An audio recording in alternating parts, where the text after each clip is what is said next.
سنتے ہیں اردو میں خصوصی اپڈیٹ۔ بھارتی جنرل بپن راوت کو جو گزشتہ برس کے آخر میں ہیلی کاپٹر کریش ہونے سے ہلاک ہو گیا تھا، انسانیت کے قاتل کے طور پر یاد رکھا جائے گا۔ مقبوضہ کشمیر میں بپن راوت کے بطور فوجی سربراہ خون خرابے میں اضافہ ہی دیکھا گیا ہے۔ جنرل بپن کے کشمیریوں پر تشدد کے سلسلے میں تبصرے اس کے کشمیر مخالف تعصب کو ظاہر کرنے کے لیے کافی ہیں۔ وہ کشمیریوں کو بھارتی ظلم کے خلاف مزاحمت کرنے پر جان سے مار دینے کی دھمکیاں دینے کا عادی تھا۔ جنرل بپن راوت نہ صرف مقبوضہ کشمیر میں انسانیت کے خلاف جرائم میں ملوث تھا، بلکہ بھارت میں بھی وہ مسلمانوں کے خلاف اپنی بربریت اور تعصب کے لیے بدنام تھا۔ بپن راوت مودی کا دستے راز تھا اور اسے بھی مودی ہی کی طرح پاکستان مخالف جذبات کو بھڑکانے کی عادت تھی۔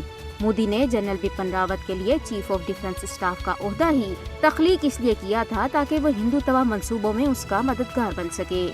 بپن راوت کی طرح دیگر بھارتی ہندوتوا رہنماؤں کی طرف سے بھی بھارت میں اقلیتوں کو نفرت اور تشدد کا سامنا ہے۔ مودی کے دور حکومت میں مسلمانوں اور دیگر اقلیتوں کے خلاف نفرت انگیز جرائم میں خطرناک حد تک اضافہ ہوا ہے اور اب بھارت مسلمانوں اور دیگر مذہبی اقلیتوں کے لیے غیر محفوظ جگہ بن چکا ہے۔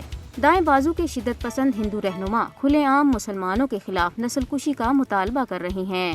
مسلمانوں اور عیسائیوں کو لو جہاد اور تبدیلی مذہب کی آڑ میں نشانہ بنایا جا رہا ہے۔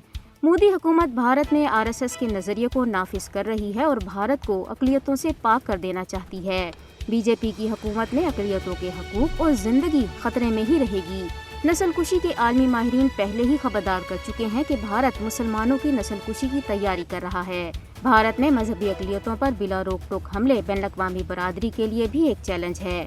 عالمی برادری کو بھارت پر واضح کر دینا چاہیے کہ اقلیتوں کے خلاف جرائم کے لیے اسے جواب دہ ٹھہرایا جائے گا۔